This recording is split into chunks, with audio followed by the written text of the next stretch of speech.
গির্জার দরজা ভেঙে গাড়ি নিয়ে ঢুকে পড়ল আততায়ী। কিছু বুঝে ওঠার আগেই প্রার্থনারত মানুষের উপর চালালো এলোপাতাড়ি গুলি।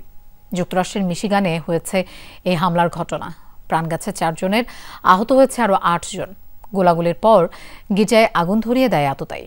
সন্দেহভাজন হামলাকারী 40 বছর বয়সী থমাস জ্যাকব, মার্কিন নৌবাহিনীর সাবেক সদস্য। পুলিশের গুলিতে তিনিও নিহত হন। নতুন ব্লেন্ডে আরো রিচ অ্যারোমায় সেলন ফ্যামিলি ব্লেন্ড টে। যুক্তরাষ্ট্রের মিশিগান রাজ্যের গ্র্যান্ড ব্ল্যাঙ্কের মর্মন গির্জায় রোববারের প্রার্থনায় অংশ নিতে জড়ো হয়েছিল কয়েকশো মানুষ।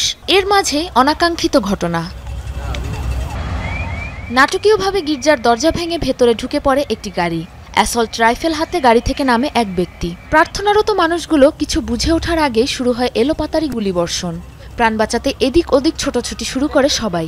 গুলির আঘাতে ঘটনাস্থলে মারা যায় 2 জন। গোলাগুলিতেই ক্ষান্ত হয়নি হামলাকারী। গির্জায় আগুনও ধরিয়ে দেয় সে। পুড়ে যায় মূল ভবনের বড় একটি অংশ। খবর পেয়ে পুলিশ ঘটনাস্থলে পৌঁছাতেই আততায়ীর সাথে বেশ কিছুক্ষণ হয় গোলাগুলি। প্রাণ হারায় হামলাকারী। পুড়ে যাওয়া ভবন থেকে আরও 2 জনের দেহাবশেষ উদ্ধার করে পুলিশ। দগ্ধ ও আহতদের নেওয়া হয় হাসপাতালে।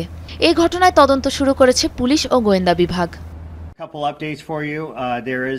হামলাকারী সহ এ ঘটনায় এখন পর্যন্ত নিহত মোট 5 জন। আগুনে চার্চের অনেকখানি পুড়ে গেছে, ফলে আমাদের জন্য কাজ করা একটু মুশকিল হয়ে উঠেছে।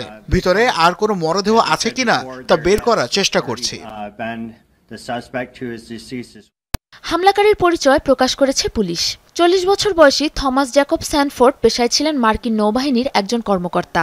গ্র্যান্ড ব্ল্যাঙ্ক থেকে 6 মাইল দূরের শহর বার্টনের বাসিন্দা ছিলেন তিনি। 2004 সালে মেরিন কর্পসে যোগ দেন থমাস। 2007 সালে ইরাক মার্কিন মিশনেও অংশ নিয়েছিলেন। সেখানে 7 মাস অবস্থান করেছিলেন থমাস। এর কয়েক মাস পরেই ইস্তফা দেন নৌবাহিনী থেকে। সাবরিনা নুসরাত, যমুনা নিউজ।